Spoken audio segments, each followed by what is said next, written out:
A well-known and important figure in aviation history is the X-15. Its goal was to fly quickly and high, testing the aircraft and putting the pilots through challenges that might later face astronauts. In addition to being the first piloted aircraft in the world to reach hypersonic speeds, or more than 5 times the speed of sound, it made the first manned flights to the farthest reaches of space.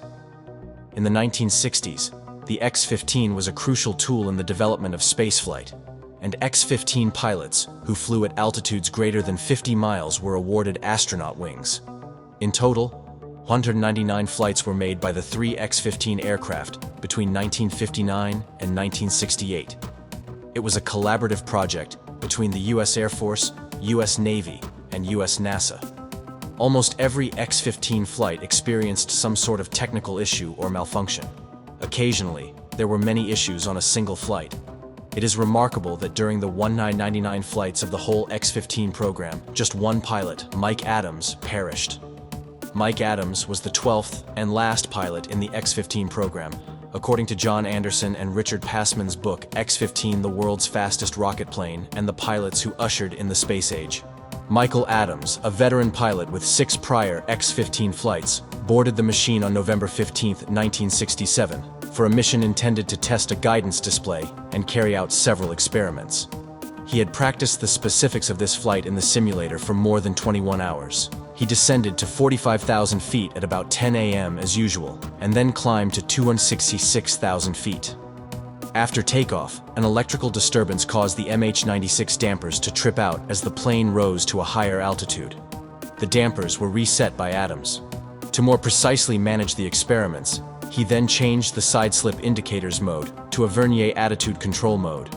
In order to see his side-slip during the approach to landing, he intended to reset this back to indicate the yaw angle when returning to base. However, he was unable to see the airplane yawing at a crucial point in the flight as a result of this equipment shift.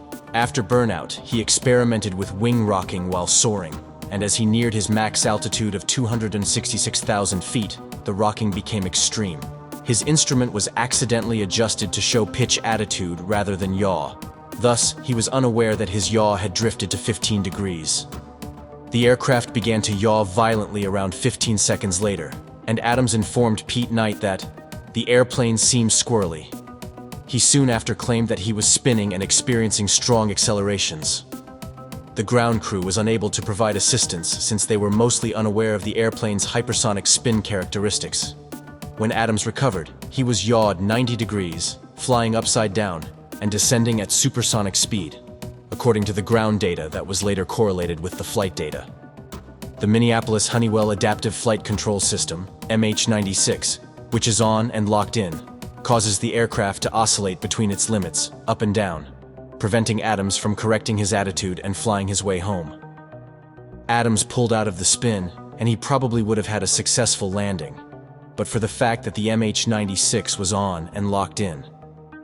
The X-15-3 aircraft broke up at a height of around 62,000 feet and a speed of roughly 3,800 feet per second because the weights on the aircraft increased above their structural limits. In close proximity to Johannesburg, California, it struck the desert floor. There was talk about Adams having slight vertigo. This may have prevented him from seeing the yaw buildup or from resetting the yaw indicator to the yaw setting. Adams's death shows the dangers of flight testing a new aircraft in previously untested regions of flight, and of flying experiments in which certain research data measuring instruments may have caused an electrical disturbance that affected the MH-96 from operating at its top quality, and in conditions it was not designed for. All of these factors could have had an impact on the disaster. Because his flight was above 50 miles high, Adams was posthumously awarded an astronaut rating. Despite being the only accident in 199 flights, the tragedy was a setback for the X-15 program. The disaster had a significant role in the decision to end the X-15 program, because the goals for the aircraft had been met. Only 7 more flights were scheduled after that.